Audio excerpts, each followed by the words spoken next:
Tyler Jackson of PlaySheetSports.com here, joined today by Jack Turner, head coach of the PikeView Panthers. Jack, how you doing today? I'm doing well. How yourself? Pretty good. Good deal. Picture day, media day, I know can be a little bit. It steps out of the realm of football. Coordinating all this. Are you hanging in there through all of it? Oh yeah. The people that are taking our pictures today and doing that, they have done a phenomenal job. They really have, and they've coordinated it well, and everything's just really smooth. Yeah, Gotcha. very happy with it. Terrific. The first thing I want to start off with a 2-8 finish in your first year last year. But I don't think that record was quite indicative of the way you guys played. I mean, you can go through a couple games. You were on the bad side of what I call coin flip games. Those are one-score games where that historically those are coin flips. And the first one I think about is the West Side game where you had them. They were a playoff team. And then there was another one where you lost by one score. So you're on that Polka. close. Yeah, Polka. Yeah, we had opportunities in some games, and I was surprised we did what we did. I got hired. I got started in June, which was late for football. You start getting ready for football in the wintertime. So I was a little late getting started. Once I got in here, we got going a little bit, and the kids did a really nice job of learning and wanting to learn and trying to learn. And I think that's a great point that you bring up is the late start. So you get a little bit more time this off season. Talk to me about what you've seen from the kids and just being able to install, because I mean, really, you were still learning who they were throughout the season. Well, and I've said that, when I first got here, people didn't understand what I was talking about. I said, look, it's going to take me a year. I got to learn players, coaches, opponents, my surroundings, everything. I mean, when you come into a new situation, good or bad, you got to learn it yourself. And, and once we got to November, that Monday after Thanksgiving, we exploded. I mean, our kids, they have bought into the weight room mentality. They bought into being here. They bought into the importance of the summer workouts. They've just done a phenomenal job of our off-season training. And I know how important that is, because last year, you told me before the season, our thing is we want to be great at 2 or 3 plays. So if we're just going to run 2 or 3 plays, that's what we want to do. You said I'm old school, run the ball a little bit, and being in the weight room is so key to that. There's no finesse to it. It's line up, nose to nose, pound at it. So have you been pretty pleased with the progress, especially with how it coordinates your offense? You can look at our kids and tell that they look different than they looked last year. Just look at their legs, look at their arms, look at number 50's legs and arms, and I mean, in 52, look at their calves. That's the thing you look at right there is the calf muscles. Last year, they looked like KFC rejects on them calves. Now look at them big thick calves they all got.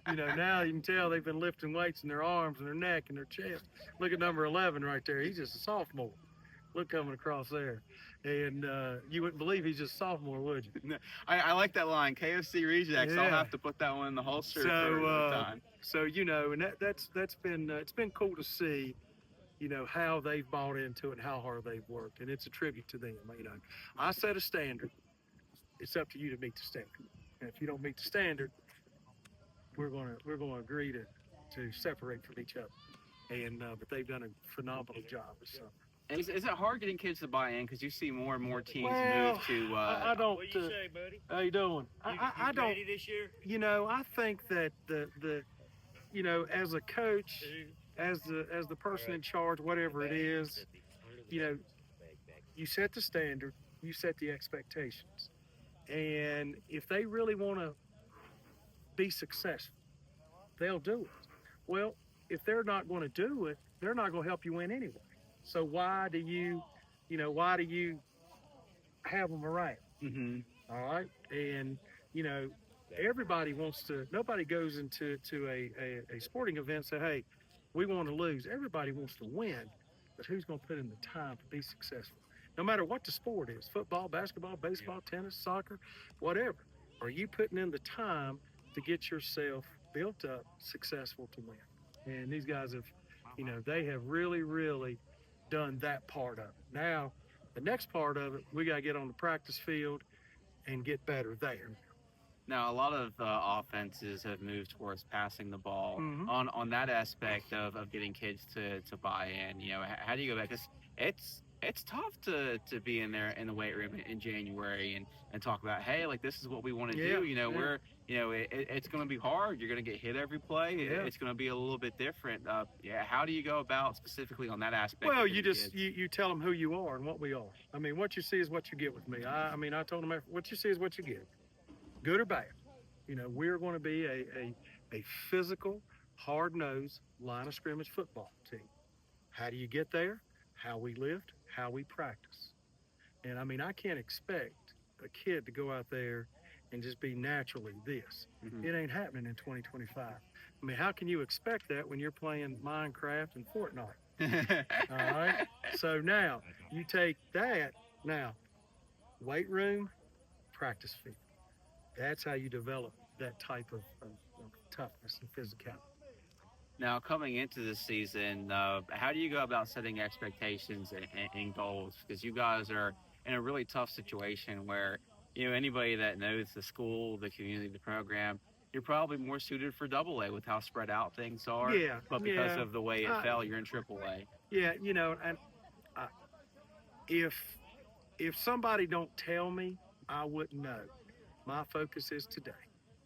What are we doing to take care of today? That's all I care about. My next worry is evaluate today's practice, get ready for Monday's practice. That's all I'm thinking about. So do you set any season-long goals No, or just go day, strictly day by day? Yeah, yeah. I tell the kids, we got to win today. If we worry about tomorrow, we're in trouble. Talk to me about some of the key returning players, because in an offense that runs the ball, I think you've got two 600-yard rushers returning in Braden Mullins and Peyton Mounts, and you point out this offensive line. I've been to a couple camps, and honestly, you have one of the bigger lines that I've seen. Well, we rotate our backs in. I couldn't tell you how many yards or touchdowns or tackles or this or that. I don't, that's not something I think about.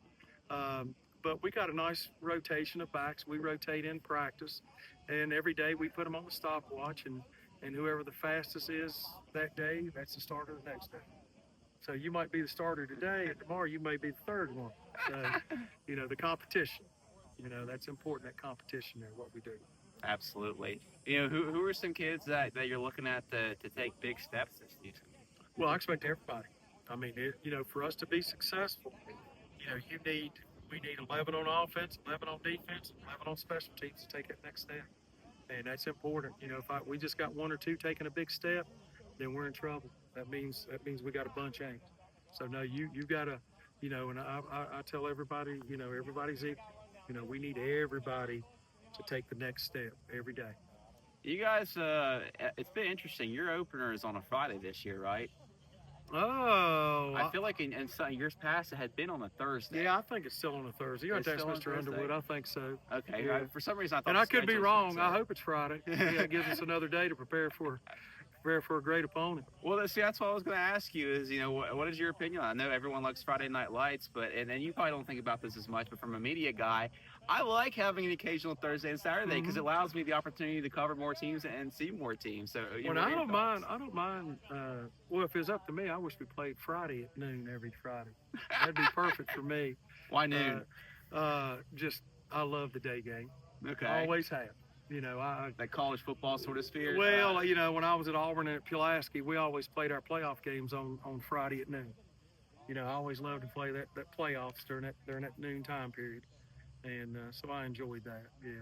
Gotcha.